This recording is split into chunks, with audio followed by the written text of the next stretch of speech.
the hospital, the hospital that used to be located across the street from the parish, to the then priest, Kevin Flynn, who is now in Ottawa, complaining that there were too many homeless people sleeping around the church. So this is not new. Kevin Flynn's response was along the lines of, "What kind of hospital even are you?" Um, it wasn't a particularly patient response, which suggests to me that he had had many, many, many complaints about people sleeping around the church. So the encampment as such, in the sense of a large collection of tents in the churchyard, began in the spring of 2022, but it came out of a long history of the church being seen as safe space, as a place where people who are homeless and marginalized are welcome, um, and a very fluid boundary, um, in many ways. The encampment existed in different incarnations, larger, smaller, different things going on, until Thursday, when it was forcibly cleared by City of Toronto staff, and the entire churchyard is now surrounded by an 8-foot security fence and covered with large concrete blocks to prevent anyone from coming back.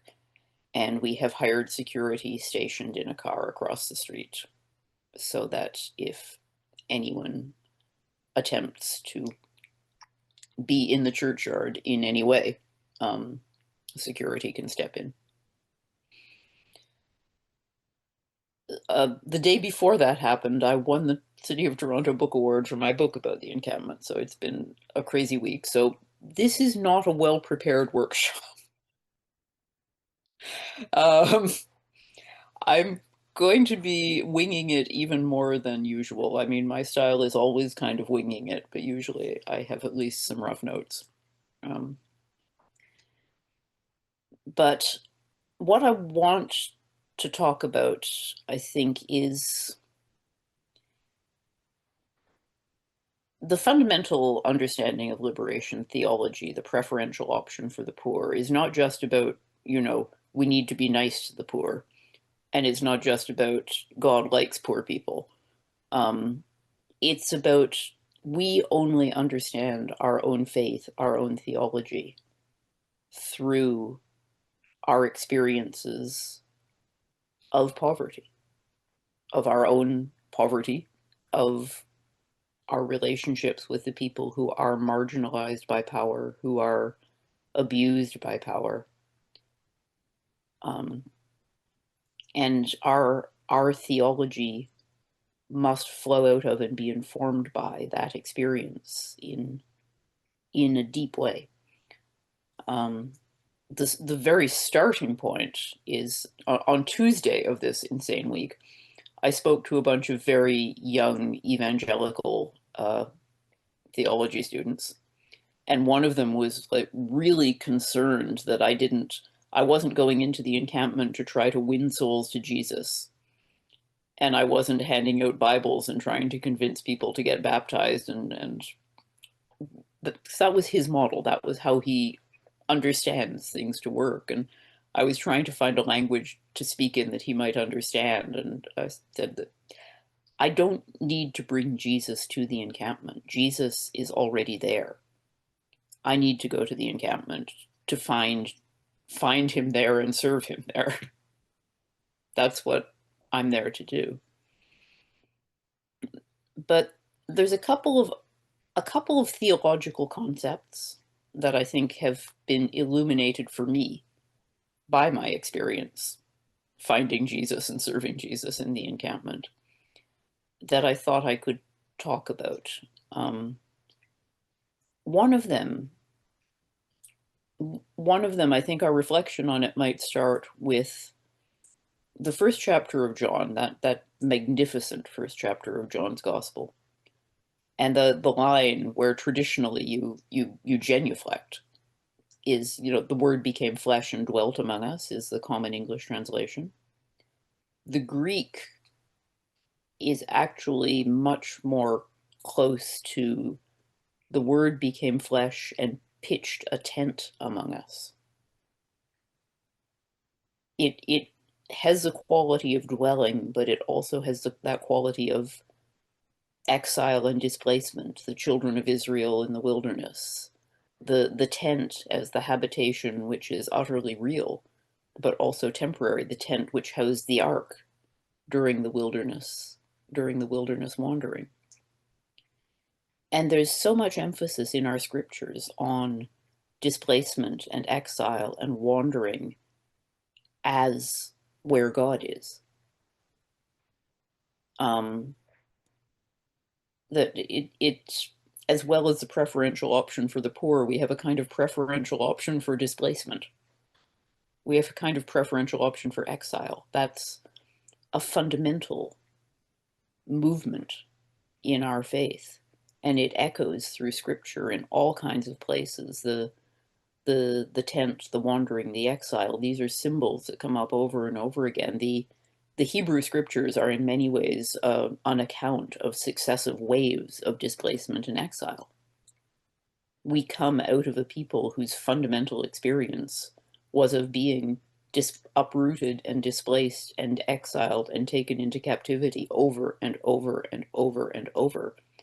And that is fundamentally very close to the life of a homeless person on the streets in Toronto, in almost any place. That constant displacement, that being taken from one place to another against your will, being held in captivity, losing everything, seeing everything that you've known razed to the ground. All of these things are fundamental experiences of homeless and marginalized people in our society today, and the echoes of our scriptures telling us that this is the fundamental nature of our faith. That if we are living the story of our faith, we are necessarily in some way exiled. And we need to see our experience echoed in the experience of the people who are being marginalized and exiled by power right now. We need to see ourselves as not separate from. And part of that is being able to own and acknowledge our own vulnerabilities. I think the biggest dividing line I've found among people who are not themselves homeless and marginalized, the biggest thing that determines how people respond is whether they can own and be comfortable with their own vulnerability, or whether they're in that place, which people often are in because it's a place that seems safer, in that place of trying to pretend to be safe, good, healthy, proper, And so when I talk about the book, I try to be clear, and the book has a lot about me in it, because I thought it was really important to make clear that I am not helping out people who are worse off than me. I am a really messed up person with all kinds of problems and vulnerabilities and struggles, and I am working among other messed up people, and we are all trying to support each other. And that's what this is about. I have been diagnosed with 3 different major mental illnesses over the course of my life. And I talk about that because I want to destigmatize it. Because mental illness is incredibly stigmatized. I don't have personal lived experience of problematic drug use or problematic alcohol use, but I've spent most of my life around people who do. And again, incredibly stigmatized, incredibly misunderstood. It is true that most people on the street are dealing with mental illness or with problematic substance use, or both. In many cases, that is a reaction to the extremity of life on the street. But, I was telling Elizabeth, I didn't hear much of the keynote because some random person phoned me to complain that 2 people were sitting on the bench on the street near the church using drugs. And I had to go up there and stop them. and that the neighborhood was being ruined because I won't stop people from using drugs, which is not actually in any way my job. There's a lot of drug use in the neighborhood. There really is, and it's rooted in big social problems that go back a long way. But the priest coming up and saying, "Hey, kids, don't use drugs," is not going to be very helpful. So that the understanding of exile and displacement, the understanding of vulnerability, the ability to confront these things in ourselves, to not try to see ourselves as better, safer, superior to the people who are on the street. And that sense that we can support each other, I think takes me to the other scriptural theme that I'd like to reflect on, which is, it is not good for the human creature to be alone. And that's a really important passage in Genesis. Obviously, it comes from a bit of Genesis that's been horribly misused. But that fundamental, God looks at the human creature and says, it is not good for this creature to be alone. This is a creature that needs companionship. That's a real basic truth about human beings. And one of the reasons that people choose encampments over the shelter system is that the shelter system is set up to destroy community. Encampments are where people find and build communities of support. And official shelters are set up with rules which destroy community. You have no choice about who you are with, who you're in proximity with. You can't have visitors. You're restricted in all kinds of ways from building supportive community, which is what people need the most. And there have been really interesting creative experiments in alternative models of housing and shelter, which can help to promote community for people, but they're very few. They're very few, and hardly anyone, always people fall back on sets of rules, and the sets of rules always include you can't have visitors, and the sets of rules usually include curfew, so you can't go visit your friends, and you have to check in, 3-4 times a day. You can't go anywhere much.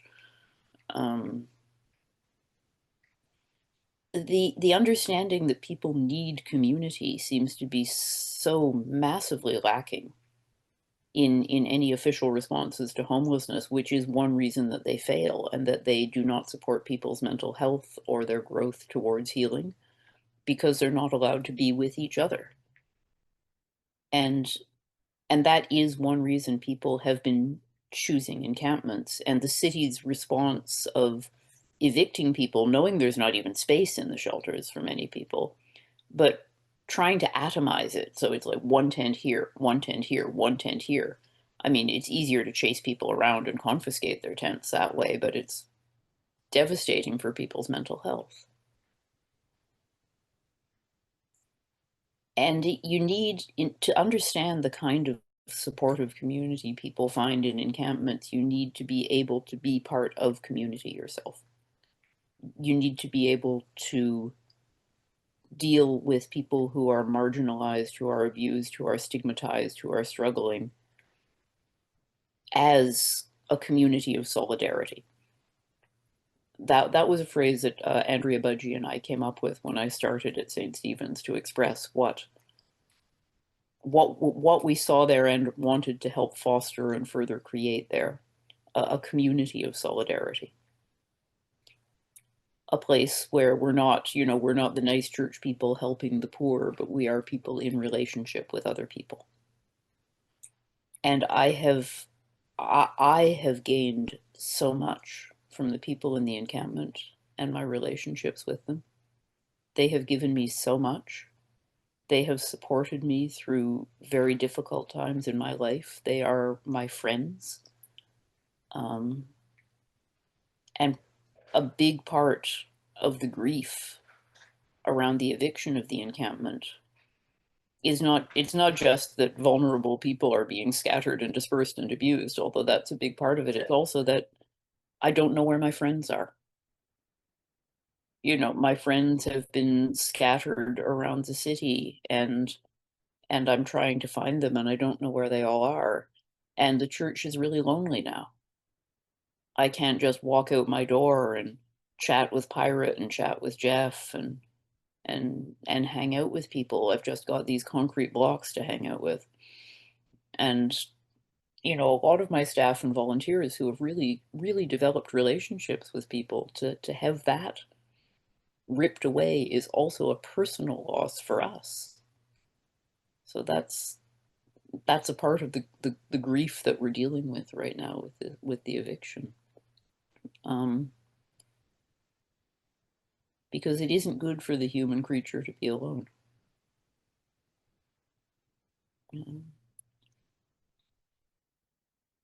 I think under the circumstances, this is all I've been able to assemble in my head to say. And I always prefer a dialogue model of workshops anyway. So I'd really like to open it up to discussion now. Okay. We got comments or questions? Just raise your hand, unmute yourself. Phyllis in Brooklyn. Okay, hello, good morning. Okay, I'm not sure I understand who put the blocks up and the fencing. Is it not church property?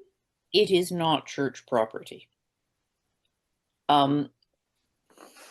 We discovered, and I think there are other churches for whom this is the case, but it doesn't often become meaningful, that our front yard is actually a transportation right-of-way. The front yards of everyone all up and down the street are transportation rights of way, because the street used to be much, much broader. It used to be a great big wide boulevard. And then houses went up and yards went up and encroachments happened. And so now there's a narrow residential street, and people have big front yards, and we have a big, well, not really big, but we have a bit of a churchyard, and people have their lawns, and the business, the daycare has a play structure and things like that. But all of that legally remains a transportation right of way and actually the property of the city. And when the city became frustrated at the presence of our encampment, they actually pulled this bit of information out of the city archives and came to us and told us that the churchyard was not actually our property. So the city ultimately does have control, which is how the eviction was able to happen and how they were able to put up the fences and the concrete blocks.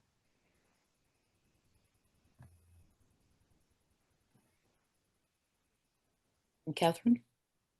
Yeah, I really appreciate what you're saying, and I 100% agree that community is the heart of what brings healing to people, honestly.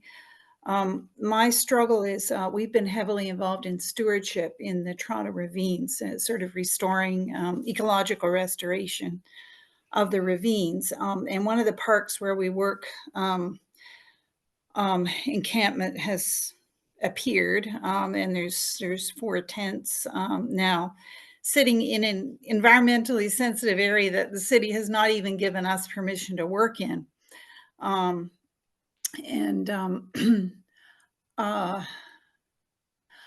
just, it basically what happens when tents are placed there in a ravine, in a green space, is that the area becomes privatized, so that it becomes the property of the people who are living in the tents. And the people who live across Pharmacy in Teasdale Place, which is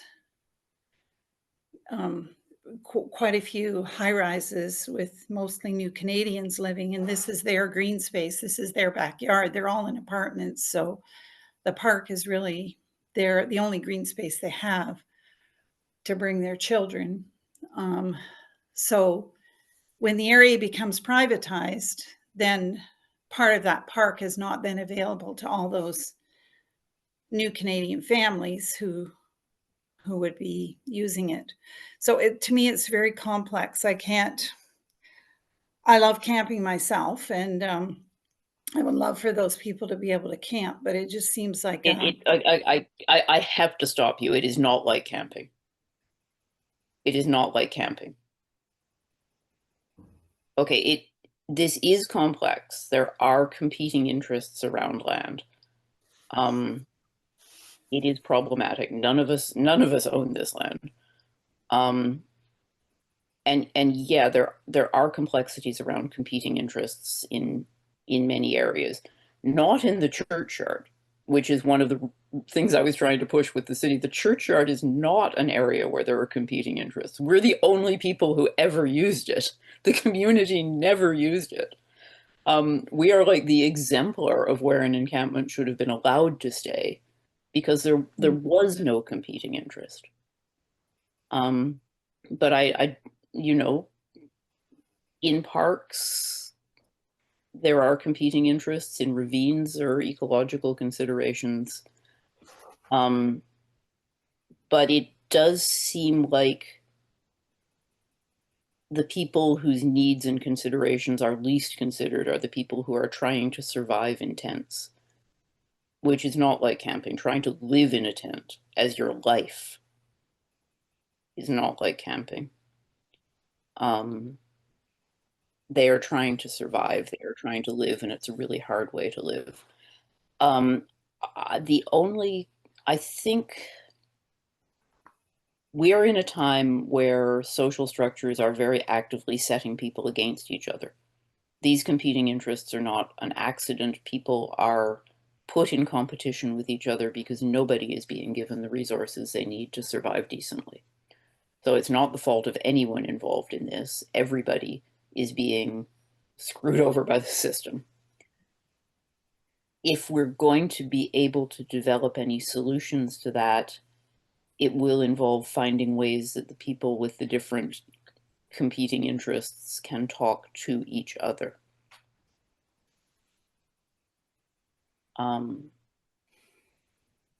Talk to the people living in the ravine. Find out what their situation is. Find out where they want to be and how they want to live, and if there's a way to help make that happen. Probably not, because we've been working for years to get people housing, and we're still not all the way there, and now they've been scattered and their housing plans are disrupted. Find out if there's somewhere that they could camp that is going to be less environmentally sensitive. If this is a particularly environmentally sensitive area, that is something people can hear. That is something you can talk, as long as you're not coming in sort of yelling at people and saying you're destroying the ravine, you're terrible, you're awful people. But if you come in and say, look, you care about the environment, we care about the environment, because they do. They're people who care, probably. Is there another spot we can find that's going to be less problematic? It's gonna require compromise. If people need to live in tents in the ravine because they have nowhere else to live, and because the city is chasing them out of every other area, and the ravines are kind of hidden, so the city is not going to come at you and destroy your tent and cut it up with knives, which is why people are in the ravines. Maybe we have to find areas where the community is willing to give up some space for people to survive, but maybe it doesn't have to be right there. Maybe there's somewhere that is a less environmentally sensitive area that's going to disrupt the children using the park less. But that means developing relationship and being able to talk and being able to negotiate, and none of it is easy. And none of it is easy because we have been put in a situation where many, many, many different groups of people are not being given what they need to survive, and the planet is not being given what it needs to survive. So it's not easy. I agree with you. It is really complex and it is not easy, but we can't deal with it by treating the people trying to survive in the ravine as other.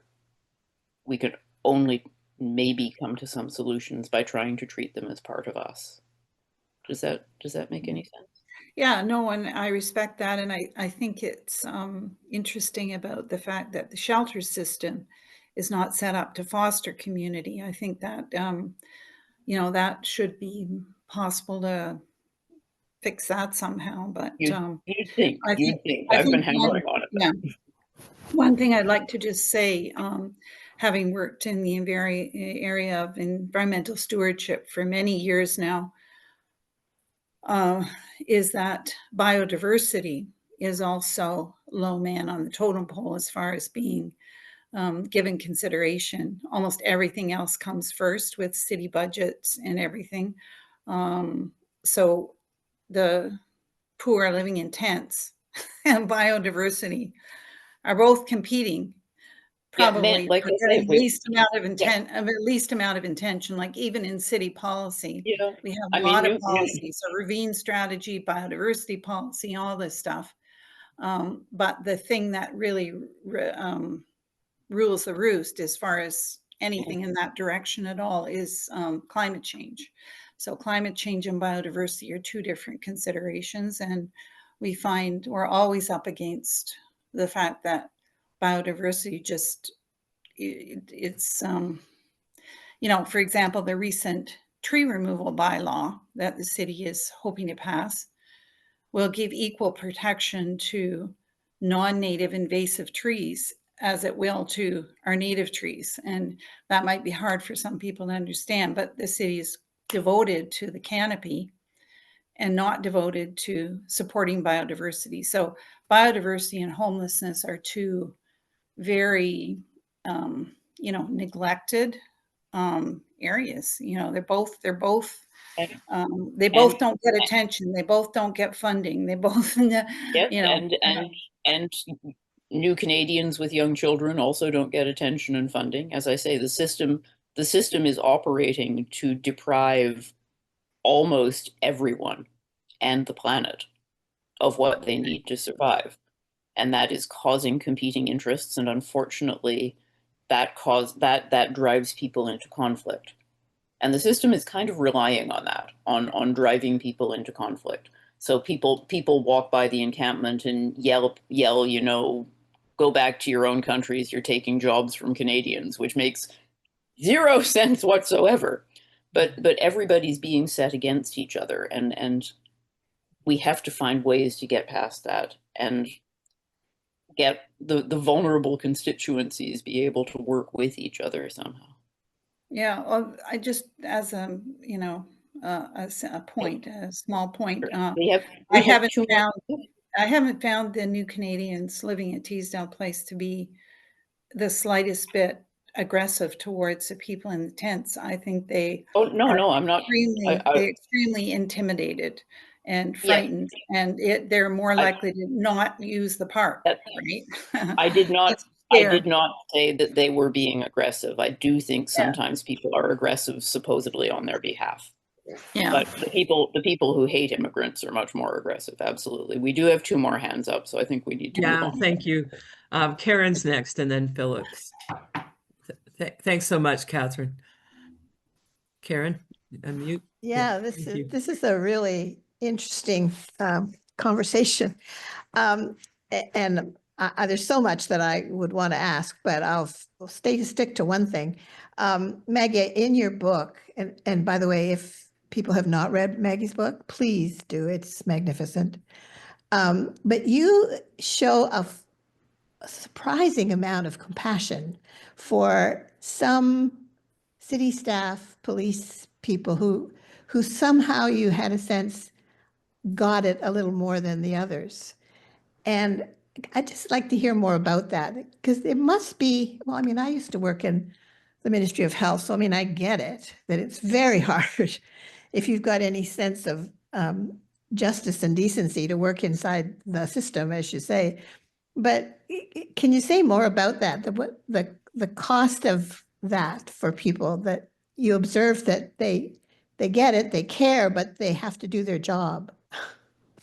Yeah, I mean, the city's a huge complex organism, and probably thousands of people have been involved with our encampment over the years.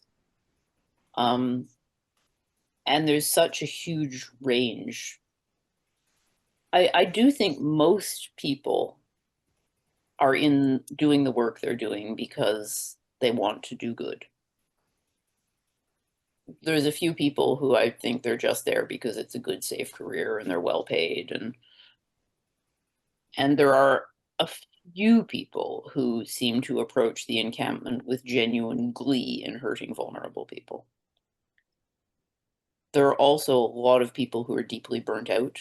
They've been working in a system that the city is so underfunded and so badly managed, and it is so hard for the people with the best of intentions to do good within that structure that people do become burnt out and cynical. And we deal with a lot of that. But there are also people who are really, really trying to be good and humane and who have done real substantial good.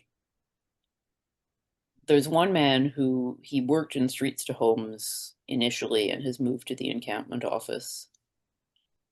And he's like he's magic. I suspect he has lived experience of homelessness. He is so brilliant at building relationships with people, and he is so brilliant at working the levers of the system in whatever way he can to get people what they need. And I mean, I don't know how he survives. He is exhausted all the time. I know he is. I see him.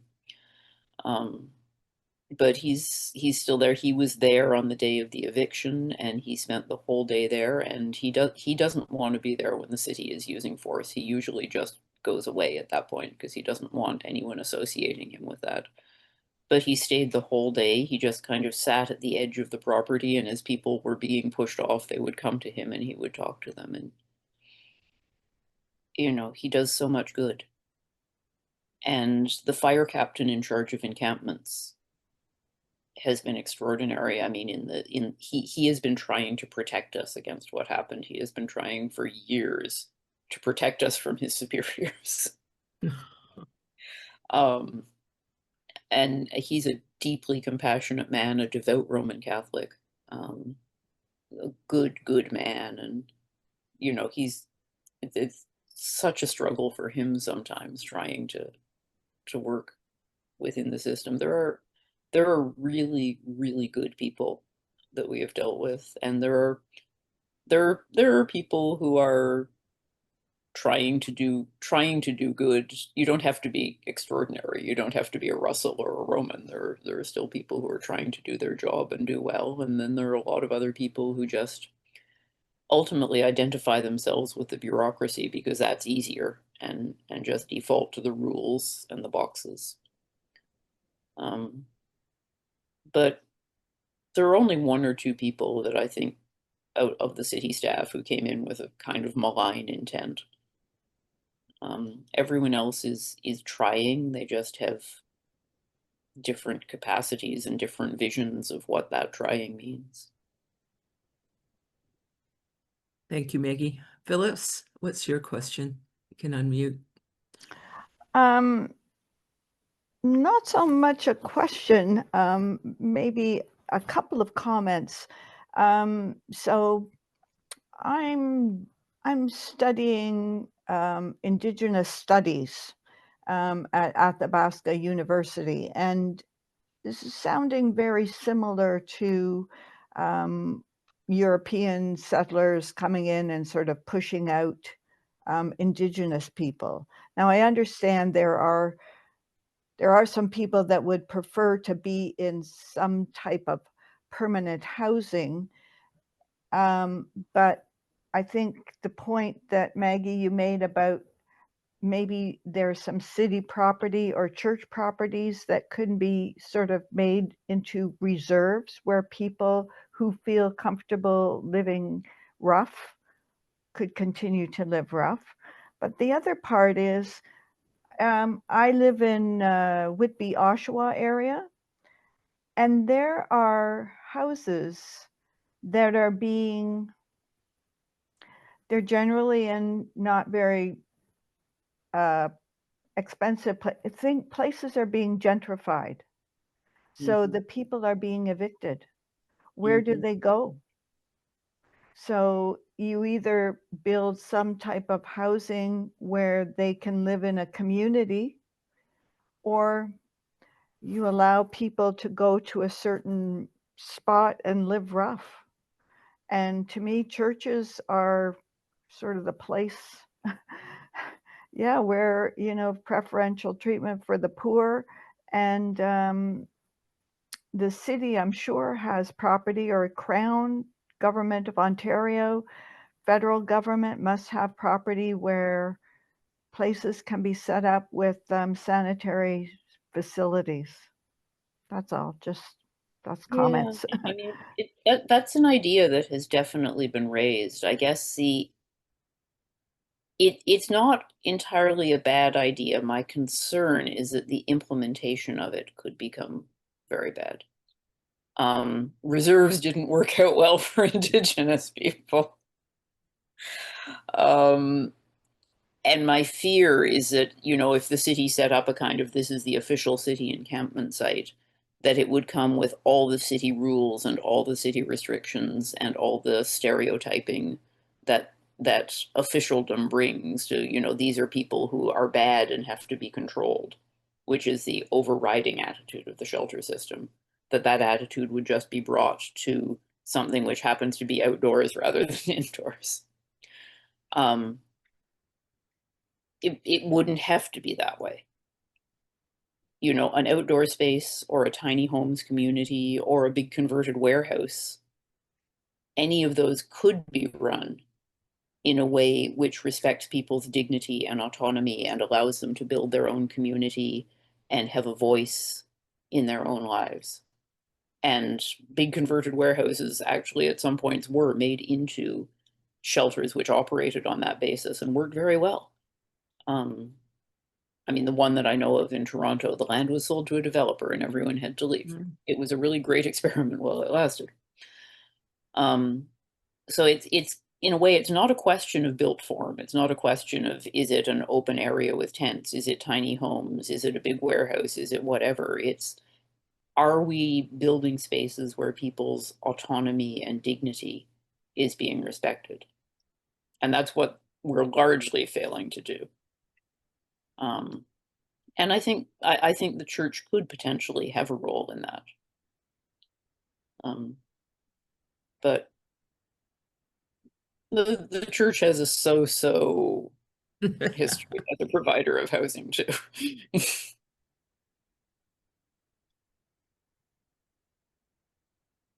Well, thank you for your question. Anyone else got something to say, something to ask about, think about, dream about? Maggie, I have a question for you. And it's kind of back to that word theology that showed up in the workshop title. Yeah, thank you. I wondered if you might be able to share a little bit more. I've heard what you said about kind of how your experience with encampment has impacted your own theology and what that means for you. I wonder if you have anything that you'd be able to share about how people you've encountered in encampment, what they would have to say about God. Or, I mean, not everybody's going to say the same thing, but if you have anything that you've picked up that's memorable from a person or from people in the encampment, what would their perspective be about exile? And what are some things that they're thinking about God? That's a really good question. I mean, obviously, yeah, different people think different things, but one of the things that way back first drew me into working primarily with homeless and marginalized people was that was where I was finding real deep, passionate faith, often very unorthodox faith.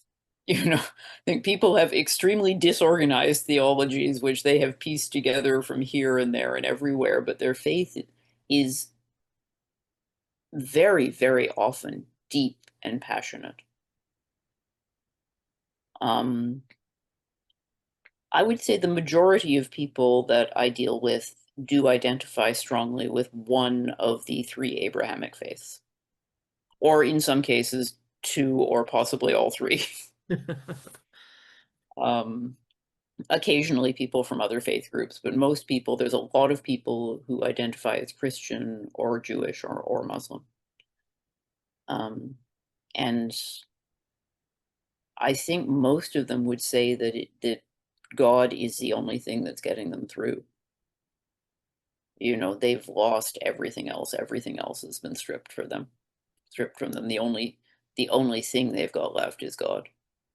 Mm. And I do hear that. I do hear that from people frequently. And that, as I say, is part of what drew me into this work, because this is not casual. These are not people who are saying something casual. These are people who are saying, I have nothing else in life but my faith. And however disorganized and unorthodox and sometimes actually weird the shape of that faith is, it is profound. People want to pray with me a lot. They don't often come to church. I don't think that's really an issue. Partly, and sometimes people are afraid to come. Even my church, which is about as low barrier as a church gets, they feel like they're not dressed well enough. They don't look good enough. They're not well behaved enough. And sometimes I have to really encourage people that it's okay for them to come in. And sometimes they don't want to come in because they find it boring, which is also totally fair.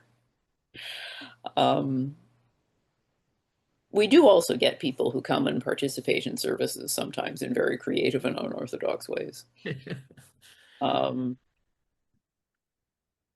But yeah, I mean, it was actually really interesting to me. We were trying to do a little video for FaithWorks, because we are a FaithWorks ministry. And we asked one of our guys who's quite articulate, older man living with schizophrenia, but very intelligent, very articulate. We asked him to film a little video, and we would interview him, and he was too religious for FaithWorks. They actually couldn't use most of what he said because it was too Jesus-y for them. They're like, you know, what gives you support? What helps you through the day? And you'd be like, Jesus. And they're like, that's not what FaithWorks wants you to say.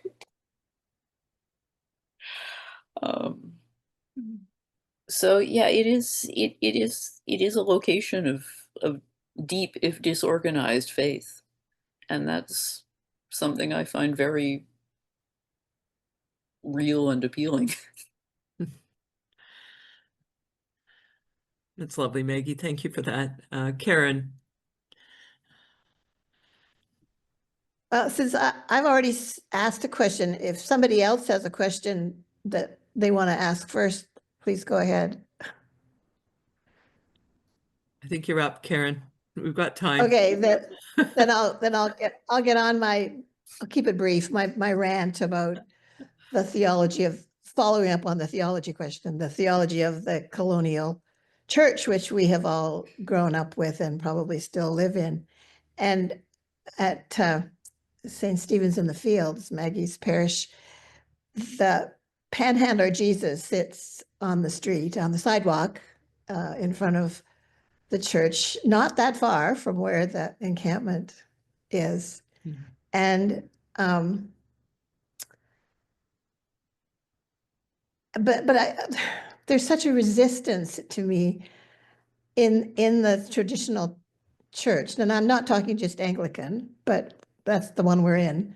That the idea of Jesus there in the encampment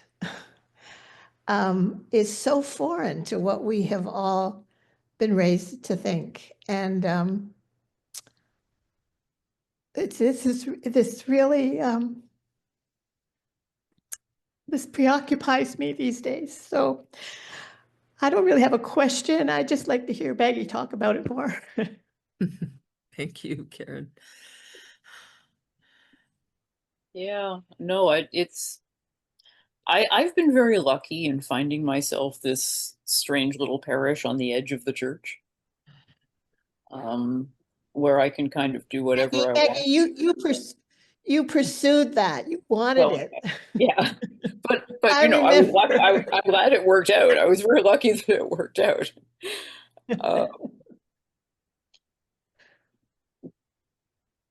Yeah, it is. I think St. Stephen's is an extraordinary place, and even when I started there, my first Sunday there, someone who had come to the community breakfast, who was homeless, who was, you know, struggling with all kinds of things, had kind of lain down in the front row of seats and gone to sleep. And I had come from, yeah, mainstream colonial churches. And I was so worried that the congregation was going to tell me that this person had to move, that he was blocking somebody's seat, that I had to call 911, whatever. And everybody came in and they're like, "Oh yeah, he needs his sleep." And I thought, what a beautiful place this is. The we we have come to accept such a separation between people who can pretend they're doing okay and people who can't. And I think that's, you know, it's not like people are actually doing okay. Nobody's actually doing okay. We're living in late capitalism and the collapse of empire. Nobody's actually doing okay. Some of the super rich might think they are. But some people can pretend they're doing okay. But most of the churches, I mean, Yeah. maybe that's an unfair generalization. There's people I know that are struggling just like I am, but I don't think the church as the large has tended to notice this. No, I think that's true. I think that's absolutely. We are at the end of empire. The institutional church that we've all grown up with and known and loved is crumbling and will never come back. Yeah. But a lot of the theology that we have always thought was right is wrong. I mean, it is nothing to do with the gospel of Jesus. Yeah. And so I've always been moved by panhandler Jesus there. And the Church of the Redeemer now has homeless Jesus lying in front of it. And it's a profound statement, but it's actually the gospel of Jesus. And so we are in a hinge time, and who knows what the church is going to look like in 100 years. I certainly don't. But we have to be looking at that and looking at how we need as the body of Christ to be in this world that is in such upheaval. I agree. And I mean, I have seen tremendous changes in the church in the last 10 years, 20 years. There are changes, but there's also a whole lot of very traditional colonial thinking hanging on. You're absolutely right. And I think a lot of that is back on us as clergy. I mean, what do we do? We are given this, and it's this extraordinary position of being allowed to get up every week and tell the community what they think. And what are we doing with that? Are we creating a safe place for people to admit their vulnerabilities and support each other? Or are we talking as if, you know, if you just have faith in Jesus, everything's going to be okay? What are we doing with Julian of Norwich? how are we using all shall be well and all shall be well and all manner of things shall be well? Because that is one of the most misused pieces of theology ever. And if you read it in context, it's deep and profound and even kind of troubling. But it just gets used as, all shall be well and all shall be well and all manner of things shall be well, dear. Don't worry, be happy. Yeah. Sorry. And in context, it's part of this like actual argument Julian is having with God about how do you reconcile God as infinite love and the amount of misery and suffering in the world, and what, teachings of her time about eternal damnation, which she obviously just could not accept. And how do you reconcile all of these things with God as infinite love? And God finally says, like, listen, I'm still working, okay? This is not finished yet. But it all shall be well. But this is an eschatological vision. And that idea that, God still has a great work to perform and we can't even understand what it is right now. In some deep eschatological, infinite way, we are held, we are preserved, and in that we can be safe enough to talk about being vulnerable, to talk about suffering, to talk about struggle, to talk about it so that we can support each other, so that we can see that there's not, the two guys using on the bench up by the church, they're not different from me. Mm. We're all trying to find our ways through this. And God still has work to do, and we need to be part of it. Mm.